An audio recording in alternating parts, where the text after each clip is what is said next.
Kakak udah berapa lama sih kerja jadi corporate lawyer? Jalan 3 bulan. Masih baru. Sempet sih dulu magang sama kuliah, tapi juga cuma 1 bulanan gitu loh. Perasaan pertama saat jadi corporate lawyer itu gimana sih, Kak? Mungkin senang, takut, atau mungkin malah tertantang kayak gitu? Rasanya kaget ya, kaget. Karena dulu kan pas masih kuliah pernah magang tuh ya di kantor kementerian ya. Salah satu kementerian, dan di kementerian itu relatif lebih santai lah bahasa politisnya gitu kan. Cuman pas, pokoknya kalau kayak kita magang di kantor kementerian kan hari pertama, halo, terus masih agak gabut lah gitu. Tapi pas di corporate, pas pertama kali magang tuh, pas masih jadi mahasiswa tingkat akhir, itu nggak ada babi bu bebo tuh, langsung dikasih kerjaan, dikirim email kan deg-degan juga ya. Apalagi dulu kerjaan pertama itu adalah langsung ngurusin sengketa perizinan dulu. Pokoknya belum, sama sekali belum tahu ada masalah, bahkan nggak tahu ada peraturan kayak gitu. Bahkan kita mikirnya perizinan tuh masih pakai perizinan izin prinsip di tahun-tahun yang lama kan. Tahu udah ada namanya OSS sekarang. Kaget di situ, langsung 2 jam belajar, nggak makan siang, nggak kemana-mana, belajar. Itu langsung deg-degan karena kan kalau di corporate lawyer kan kita ngejarnya kan ada billable hours kan, waktu bill buat ke klien kan. Itu tuh kita harus bener-bener ngejaga, nggak boleh kelamaan, tapi juga selesai kerjaannya. Panik, deg-degan, takut salah. Itu perasaan pertama.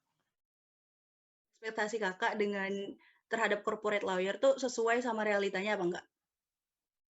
Ekspektasinya pasti pasti yang baik-baik sih, kayak corporate lawyer pasti belajar mengenai hukum-hukum yang revolving around perdata atau hukum bisnis gitu, dan kayak ya ternyata emang bener aja kita pasti belajar mengenai hukum-hukum yang mengarah ke bisnis dan ke sektor bisnis.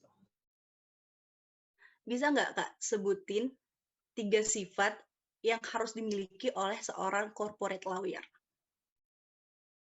Menurut aku, seorang corporate lawyer itu harus eager. Eager nih apa? Eager tuh yang kayak keinginan untuk mengetahui, untuk belajar itu banyak gitu. Jadi dia selalu orangnya kayak mau tahu ini, mau tahu itu. Enaknya terbentuk sikap kritis kayak gitu, dengan uh, dia selalu kayak dia punya eagerness kayak gitu untuk belajar hal yang baru gitu sih paling. Next, kasus yang ditangani dalam sebulan nih, itu kira-kira jumlahnya berapa? Sekitaran berapa rata-ratanya? Mungkin kalau kita kan beda sama litigasi ya, jadi bilangnya mungkin berapa perusahaan yang ditanganin bisa banyak banget, 10 mungkin dalam sebulan, atau beda-beda, itu banyak banget lah. Tapi mungkin kita bantuinnya dalam hal apa, di perusahaan ini bantuinnya apa. Kan kalau kayak gitu tuh jalannya nggak cuma sebulan, ada juga project yang buat 6 bulan, ada juga project satu perusahaan itu bisa berjalan 4 bulan. Jadi kita bantuin klien ini sampai 4 bulan. Bahkan aku ada klien yang dari 2020 sampai sekarang juga belum kelar gitu urusannya. Jadi itu nggak bisa dihitung. Pokoknya tapi mungkin rata-rata ya bisa 5, 10, sampai 10. Kasus yang paling banyak ditanganin di bidang apa sih, Kak, biasanya? Mainly biasanya foreign investment, terus abis itu mergers and acquisitions, abis itu banking aku sempat kerjain dikit, abis itu telecommunications, media and technology, terus apa ya, dia perusahaannya apa ya, kayak aku bingung, kayak apa sih yang kayak alat berat gitu. Pokoknya dia mainly tentang company-nya gitu-gitu sih. Tapi beragam banget gitu. Nah, dari semua kasus tersebut, yang paling menyita waktu paling banyak biasanya di bidang apa, Kak? Atau tentang apa kayak gitu? Tergantung practice group-nya apa. Kebetulan memang practice group aku campur-campur nih. Aku biasa nanganin employment, tenaga kerja maksudnya, terus juga intellectual property juga ada, terus corporate ada, lingkungan juga ada, gitu sih beda-beda. Jadi, apakah seorang corporate lawyer yang berstatus sebagai pengacara dalam persidangan turut untuk menyusun berkas-berkas perkara, apa enggak, Kak? Jawaban aku enggak. Jadi, kenapa? Tapi nggak boleh ya, misalkan kayak kamu itu bukan di tim aku, terus aku kasih berkas kamu, berkas yang udah aku susun aku kasih ke kamu.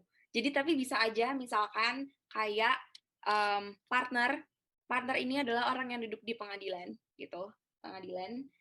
Tapi sebenarnya buat berkasnya itu bawahan dia. Cuman karena dia masih di satu law firm sama, itu masih atas nama dia kayak gitu. Cuman kalau misalkan dibilang disiapkan oleh diri sendiri, itu sebenarnya kerja tim kayak gitu. Menurut Kakak, pekerjaan ini mempunyai risiko yang cukup besar nggak? Resikonya sebenarnya enggak juga sih, soalnya tergantung dengan klien kita sendiri. Tapi sebenarnya sejujurnya kalau untuk resiko, setahu aku sih nggak terlalu tinggi sih. Apakah kemitraan memberikan dampak dalam profesi ini?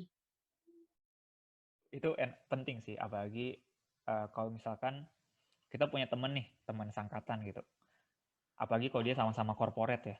Litigasi juga nggak apa-apa sih. Jadi kita bisa ngobrol, lu tahu nggak ini masalah perizinan ini gimana? Oh gini-gini. Soalnya gue dulu ada teman yang sering ngurusin namanya izin lingkungan sama kehutanan kan. Jadi kalau ada bingung, ya coba konsultasi aja gitu.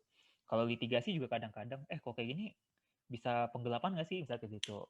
Itu penting sih punya teman yang berbagai bidang di kantor lain, itu seru sih.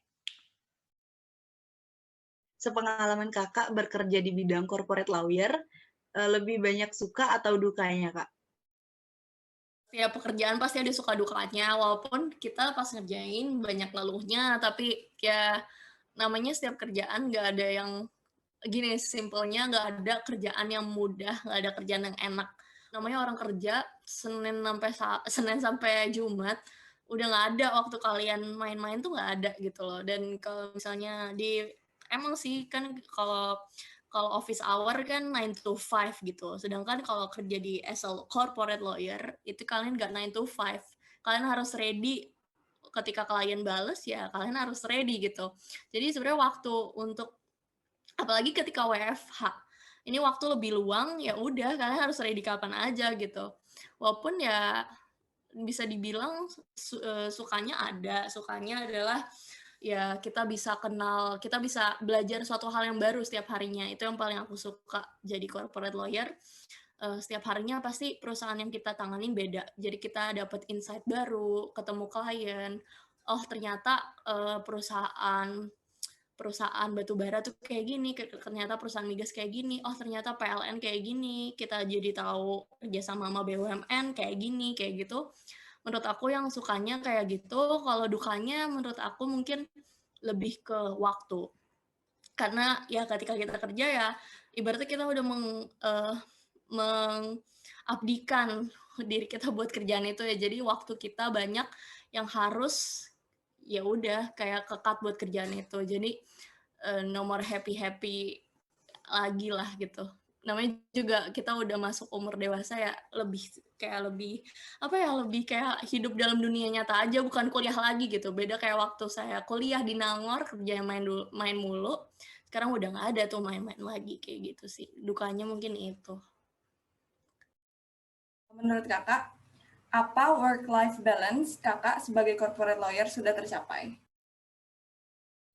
Belum, karena aku baru mulai, jadi belum bisa adjust. Cuma seharusnya makin lama aku di lawyering, seharusnya aku udah mulai bisa bagi waktu untuk work-life balance. Jadi aku masih OTW intinya.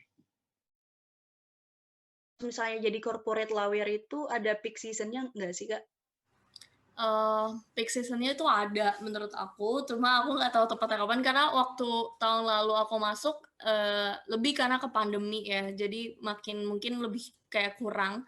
Cuma tuh kurang lebih sama lah kayak accounting, ada peak season-nya kayak gitu. Tutup buku kan pasti mereka juga butuh kita kayak gitu. Kasih advice buat para mahasiswa hukum yang tertarik untuk jadi corporate lawyer. Belajar, pahamin hukum-hukum perusahaan, hukum bisnis, dan lain sebagainya. Dan menurut aku, coba ikut perlombaan. Kayak mungkin banyak perlombaan yang ditawari oleh fakultas-fakultas hukum atau organisasi-organisasi lain.